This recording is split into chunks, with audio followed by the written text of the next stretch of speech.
গ্রামের স্কুলে food delivery দিতে গিয়েই দীপা খুঁজে পেল তার হারিয়ে যাওয়া ছোট্ট রূপাকে। হ্যাঁ বন্ধুরা, আমরা এমনটাই দেখতে পাবো অনুরাগের ছোঁয়া ধারাবাহিকের আগামী পর্বগুলোতে।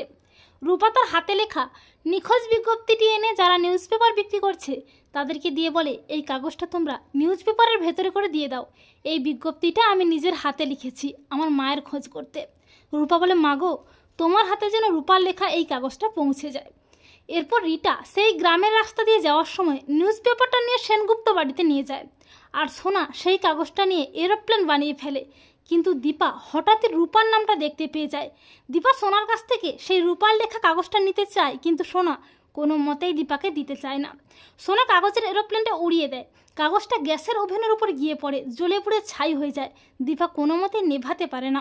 দীপা অস্থির হয়ে ওঠে। দীপা বলে, ওটাতে আমার রূপার নাম লেখা ছিল, রূপার হাতে লেখা, নিশ্চয়ই রূপা আমার খোঁজ করছে। অপরদিকে রূপা গ্রামের স্কুলে যায়, কিন্তু ফান্টুসের ফোনটা নিয়ে যায়। রূপা তার মায়ের ফোনের জন্য অপেক্ষা করে থাকে, কিন্তু তার মায়ের কোনো ফোন না পেয়ে রূপার মনটা খারাপ হয়ে যায়। রূপা বলে, মা কি তবে বিজ্ঞপ্তিটা পায়নি? এর কয়েকদিন পর দীপার কাছে একটা ফোন আসে ফুলের অর্ডারের জন্য গ্রামের স্কুল থেকে। স্কুল কর্তৃপক্ষ দীপাকে ফোনে বলে, আমাদের গ্রামের স্কুলে একটা প্রোগ্রাম আছে, তার জন্য স্কুলটাকে সুন্দরভাবে সাজাতে হবে, তার জন্য অনেক ফুল লাগবে। তখন দীপা মনে মনে ভাবে ওই গ্রামেই রূপা থাকতে পারে। এই ভেবে দীপা অর্ডারটা নিয়ে নেয়। পরদিন দীপা যখন ফুল ডেলিভারি দিতে যাবে করে, তখন সূর্য দীপার সাথে সেই গ্রামেই যায়।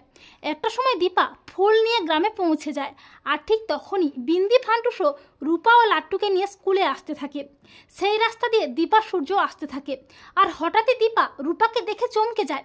দীপা বলে, আমার রূপা। দীপা রূপার নাম ধরে ডাকতে থাকে, রূপা রূপা। তখন রূপা বলে, মা। মা ডাকলো। রূপা তার মাকে দেখে চমকে যায়। রূপা চিৎকার করতে থাকে, মা মা। এই বলে দীপা ও রূপা দুজন দুজনকে জড়িয়ে ধরে আকুল হয়ে কাঁদতে থাকে।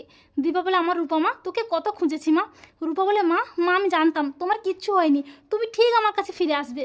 কিন্তু রূপা বাবার কাছে আসে না, অভিমান করে।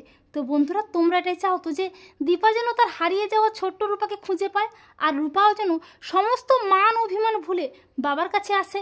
কমেন্ট করে এক্ষুনি জানিয়ে দাও তোমাদের মতামতটি।